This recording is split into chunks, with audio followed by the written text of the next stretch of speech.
Good afternoon and welcome back. I'm Marcus Peter, talking with my friend Dr. Gregory Popcak. He is the founder of CatholicCounselors.com and together with his bride Lisa, author of over 20 popular books, host of More to Life, heard each day at 10 a.m. Eastern on EWTN Radio. Greg and Lisa are also the founders of the CatholicHOM app that provides couples and parents with the coaching and resources they need to build strong domestic churches. Greg, thank you for joining us. How are you? I'm doing well, Marcus. Thrilled to be here. Thanks for having me. Always good to reconnect with you. So today we're going to be talking about desecrations in marriage. There's a sacredness to marriage, and so when you violate that, it's a desecration. Help us understand that. Yeah, so anything that's holy can be desecrated. We often think about desecration in terms of the Eucharist, but really, if anything is sacred, it can be desacred, right? Yeah. And what I'm talking about specifically is that a lot of times in our Catholic counseling practice, we'll talk with spouses or couples and we'll say, okay, here is a healthy way to respond to this, right? Here is a healthier or even holier way to deal with this issue. And the objection we'll get is, but if I do that, that could threaten the relationship. That could damage, further damage the marriage. And here's a metaphor for how I would like to address this. Let's say that a parish doesn't like having bread and wine anymore. They want to have Oreo cookies and orange juice. Whoa. And they want the priest to consecrate these things. And he says, I can't do that. And they say, well, I will leave if you don't consecrate the Oreo cookies and orange juice. So the priest says, all right, fine, I'll go ahead and do. Now, would that be that would be a desecration, right? That would not be. Now, if he said, but if I don't do this, then people will leave the church.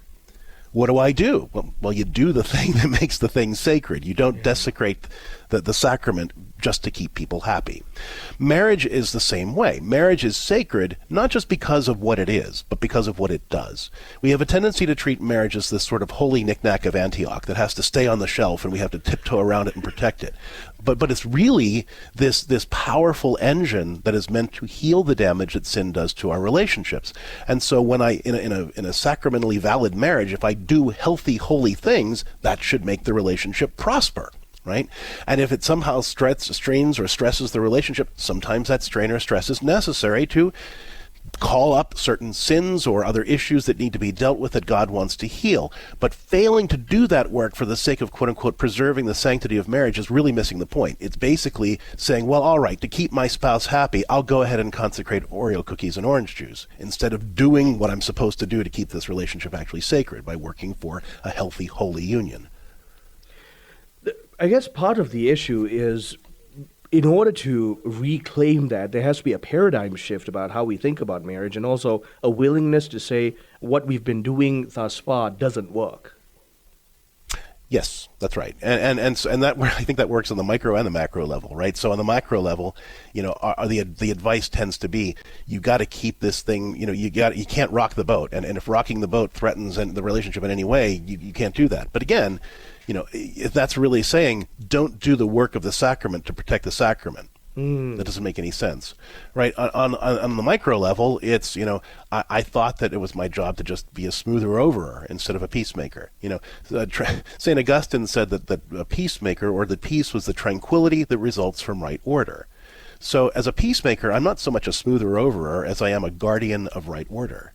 It's my job to fulfill my prophetic mission of baptism to say, look, this isn't healthy or this isn't holy, and I want to work with you to make this a healthier and holier situation. Will you do that? And presumably, if the other person in the relationship is a Christian disciple as well, and presumably they are, if we're married to them in a sacramental relationship, that we have to assume that, then they will work with us to do that. And look, we all struggle. We all, sometimes we get dragged kicking and screaming into a healthier, holier place. I've been there myself, right? And so that's not the issue, right? The issue is, is there tension or is there frustration or is there reluctance or, we all love our comfort zones more than we love each other. Fine. But in the end, if there's any grace in that relationship, things are going to change because I'm cooperating with that grace to make this a healthier, holier union. If, on the other hand, my doing the healthy, holy thing drives the other person away, they're not rejecting me, they're rejecting God and they're rejecting grace. They're rejecting the sacrament. that's a problem I can't solve. It's probably even Jesus can't solve. He died and rose for us, and he opened the door to heaven so we can spend eternal life with him. But he doesn't drag us kicking and screaming through the door. He holds the door open and says, "Come, follow me. I swear, come spend life with."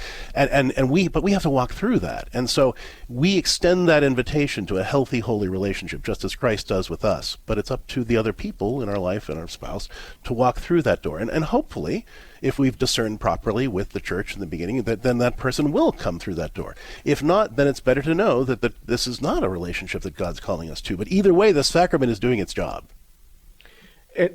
And I think that's one of those things that people don't think about, that the nature of the sacrament is that the grace really does unveil to you what's not working, because the sacrament is meant to work a certain way. That's right. And so by being faithful to that sacrament, we are participating in God's plan for sanctification, right? And we can't, it's so tempting, because we just want to make peace, and we don't want to rock the boat, and we've gotten the idea that somehow it's sinful to make trouble, quote unquote. But if the trouble we're making is the trouble that God asks us to make, to make a mess, as Pope Francis said, to say, look, what's going on here isn't healthy, it isn't holy, and I love you too much to let this continue, because God placed me in your life and you in my life to help each other heal the damage that sin has done to our ability to love each other the way he wants us to. If I'm not doing that because doing that would threaten the relationship in some way, then I'm not serving the sacrament. I'm not protecting the sanctity of marriage. I'm consecrating Oreo cookies and orange juice. Okay, so we I actually like that analogy, because I think it really brings it to the focus because of why it's a desecration to intolerate unhealthy, unholy behavior in a sacred relationship that marriage is. So then we have to raise the question, there are some of the people listening right now who are not in a sacramental union, and yet the rules of the covenant still apply to them. That's right. Well, and the same thing is true there, right? Because grace still exists in those natural marriages, right? I mean, so in a sense, St. John Paul called natural marriage, the primordial sacrament. Before there were sacraments, right? At the beginning of creation, God gave Adam and Eve to each other, and in what we call now marriage, matrimony, right? That natural marriage is the original sacred institution and sign of the union between God, man, and woman in creation. So it's still sacred, and there's still grace in it, even if it's not sacramental. And so we still have the right in that relationship to do the work that the sacred union of marriage asks us to do, which is to continue to work for each other's health and holiness.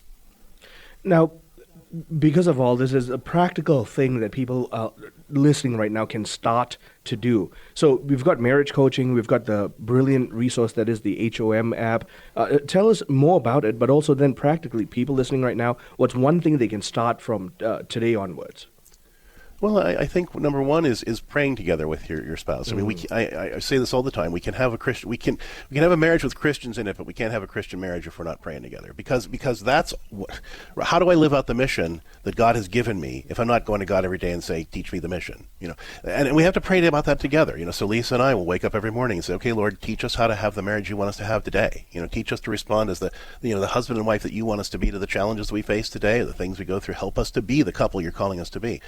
And that really drives this conversation forward. It keeps in the forefront of our minds that marriage is all about healing. It's all about growing and stretching and changing and being open to the grace that God is giving me to heal the damage that sin has done to our abilities to love each other the way he wants us to. So starting with that prayer together and recognizing that we are disciples and we are walking this journey together as disciples in learning how to love as Christ commands us to love.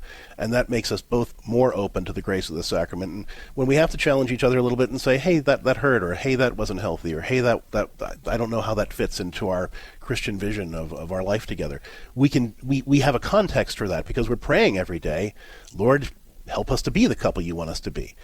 So that's number one. And then, of course, if you're struggling, I think it is important to get help from resources like the CatholicHOM app, because we provide marriage and family coaching there. Or if you need something a little bit more intensive, then CatholicCounselors.com is here for you, too. Greg, thank you so much. My guest has been Dr. Greg Popcak, founder of CatholicCounsels.com, with his bride Lisa, author of over 20 popular books and host of More to Life. Honestly, between the Catholic HOM app and More to Life, you've got extra resources to make your marriage a sanctifying experience. I'm Marcus Peter.